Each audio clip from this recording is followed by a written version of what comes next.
Axé, pra quem é de axé, salve meus irmãos de fé, peça a benção mais velho, peça a benção mais novos, meu respeito a todos.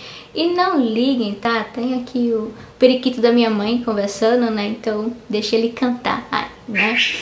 Então vamos lá, né? Hoje eu trago a segunda parte do pastor teólogo, né? Dessa vez falando sobre o sacrifício de animais, né? E lembrando que muitos falam, né, da religião afro, sacrifício de animais, enfim, todo mundo julga muito. Lembrando que o cristianismo teve base, né, de sacrifício de animais, né? Na própria Bíblia fala sobre, né, o sacrifício do bode.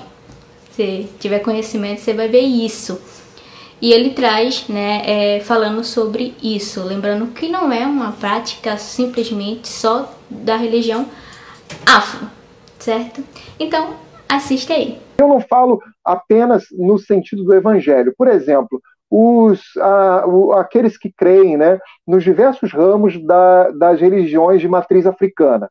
Eles, por exemplo, eles sempre tiveram um problema relacionado à prática da sua fé, que em alguns ramos dependem do sacrifício de animais, por exemplo. Então, se eles não têm uma luta para que essa fé deles seja garantida, ou seja, deles poderem ter essa prática sem incorrer em qualquer tipo de crime e o Estado, de alguma forma, respeitar, e é bom lembrar, para alguns que têm algum preconceito, os judeus lá no passado faziam isso todos os dias. Era um banho de sangue no templo, né? Era sacrifício de novilho de manhã, sacrifício de pombo, sacrifício de cordeiro, era banho de sangue. Então, esse preconceito tem que totalmente sair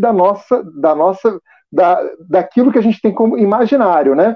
E aí, então, a luta deles no campo político é importante para poder garantir o direito deles. Assim como a nossa luta no campo político, não no sentido de querer introjetar os nossos pensamentos no conjunto da população, mas querer que o Estado possa respeitar e resguardar os nossos direitos como cidadão, é importante. Por exemplo, quando a gente fala sobre a luta pelo divórcio, por exemplo, como lei, né, isso é interessante, né?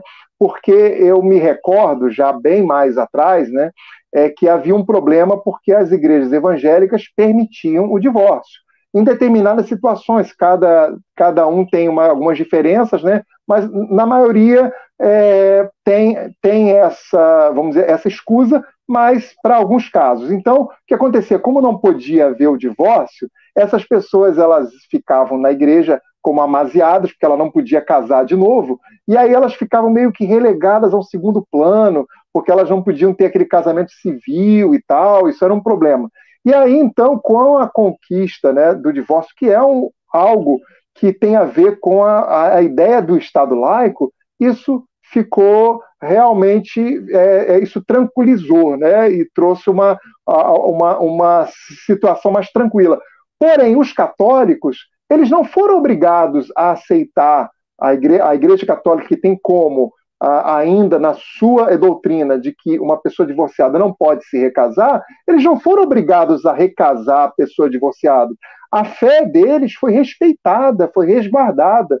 Então, quando nós lutamos para mudanças para o conjunto da população, nós temos os dois lados. Nós queremos que haja realmente para toda a população o pleno exercício de cidadania, e nós queremos, por outro lado, o respeito à nossa fé particular, aquilo que cremos, que isso é papel do Estado também, promover e resguardar, né, as diferenças todas nossas, e aí entra toda essa questão aí que você colocou acerca do respeito e a tolerância que temos que ter uns com os outros, que esse é o grande o caminho que a gente precisa realmente trilhar. Tolerância não significa eu abandonar aquilo que eu creio, significa eu respeitar e eu me colocar no lugar do outro, porque eu tenho certeza que vários amigos meus pastores, se hoje o Estado tivesse no comando várias pessoas com poder de mando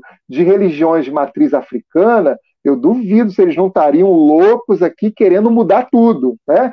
porque quando a gente não se coloca no lugar do outro, a gente não consegue entender o que o outro realmente está sentindo.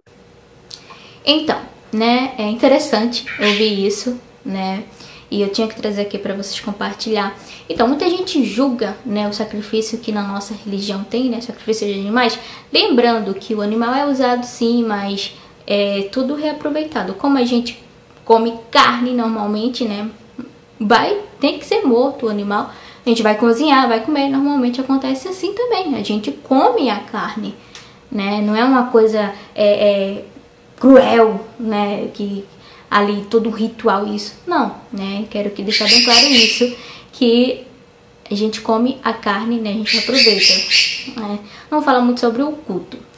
E lembrando que, né? O próprio Jesus Cristo foi um sacrifício. Você lembra disso? E foi um sacrifício humano, não é mesmo? E o que o pastor traz é falando sobre esse direito, né? Esse direito das religiões. Então, é isso aí, gente. Sou Kiana do canal Boa com Beirinha Canto da Kiana e esse foi o vídeo de hoje.